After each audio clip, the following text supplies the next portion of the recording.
गेल्या काही दिवसापासून अमेरिका आणि इराण यांचा युद्ध संघर्ष जो आहे तो सुरू आहे आणि याच्यात झळा भारत देशामध्ये सुद्धा बसताना आपल्याला पाहायला मिळत आहे। अनेक हॉटेल असतील किंवा भोजनालय असतील यांना आपली हॉटेल आणि भोजनालय बंद करण्याची वेळ आली आहे, तर काहींना गॅस अभावी चुलीवरती स्वयंपाक करण्याची वेळ सुद्धा सध्या आलेली आहे। सध्या आपण पुण्यातील जेम रोड लगत असलेल्या हॅपी रेस्टॉरंट या ठिकाणी आहोत। आपण बघू शकतोय की चुलीवरती या ठिकाणी जो स्वयंपाक आहे किंवा जे जेवण आहे ते अन्नपदार्थ शिजवलेले आपल्याला चित्र या ठिकाणी पाहायला मिळत आहे। असं चित्र अनेक पुण्यातल्या अनेक हॉटेलवरती जे आहे ते आपल्याला सध्याला पाहायला भेटतंय, कारण की गॅस सिलेंडरचा अपुरा पुरवठा होत असताना असं चित्र प्रत्येक हॉटेलवाल्यांना एक मोठी तारेवरची कसरत जी आहे ती सध्या करावी पाहायला मिळत आहे। अन्नपदार्थ सुद्धा लवकर मिळत नसताना ग्राहकांना सुद्धा खूप मोठा विलंब जेवणासाठी होताना आपल्याला सध्या पाहायला मिळत आहे। मात्र असं चित्र बऱ्याच दिवसापासून गेली 4-5 दिवसापासून सातत्यानं हॉटेलमध्ये चित्र जे आहे ते पाहायला आपल्याला मिळत आहे। या ठिकाणी हॉटेलचे चालक सुद्धा आपल्या सोबत आहेत, आपण त्यांच्यासोबत चर्चा करणार आहोत। काय कुठल्या समस्यांना सामोरे जावं लागते तुम्हाला? कुठल्या समस्येला म्हणजे आता तुम्ही समोर बघताय की जे आम्ही गॅसवरती करायचो, गॅसवरती आमचं काही स्वयंपाक वगैरे आम्ही जे बनवायचो ते पटकन बनायचं। आता आम्हाला मार्केटमधनं लाकूड विकत घेऊन ते चुलीवरती जेवण बनवावं लागतंय।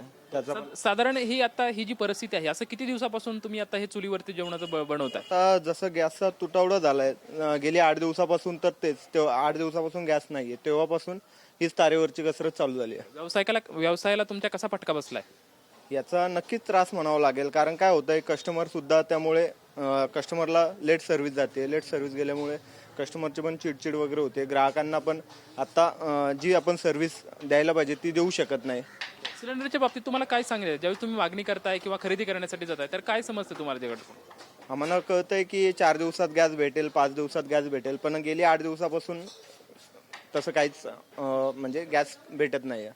खरं तर हे सर्व चित्र जे आहे ते हवादिल करणारं आहे। अनेक हॉटेल असतील किंवा भोजनालय असतील यांना मोठ्या समस्याला जे आहे ते सामोरे जावं लागत आहे, कारण की गॅस सिलेंडर जे आहे ते मिळत नसणारे अक्षरशः चुलीवरती स्वयंपाक करण्याची वेळ सध्या अनेक हॉटेल असतील किंवा व्यावसायिकांवरती आलेले आहे। अनेक स्टॉल आहे ते सुद्धा बंद करण्याची वेळ स्टॉल धारकांवरती सुद्धा आलेली सध्या जे आहे ते आपल्याला पाहायला मिळत आहे। एकंदरीतच सर्व पुण्यामधलं हे चित्र आहे। गॅस सिलेंडरचा पुरवठा होत नसल्याने अनेक हॉटेल सुद्धा बंद ठेवण्याची वेळ हॉटेल चालकांवरती आलेले पाहायला मिळत आहे।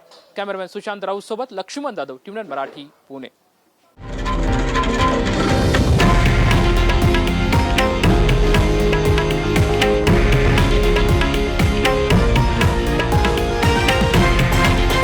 हे आहे देशातील नंबर 1 न्यूज नेटवर्क आणि आपण पाहत आहात टीव्ही 9 मराठी, एकमेव।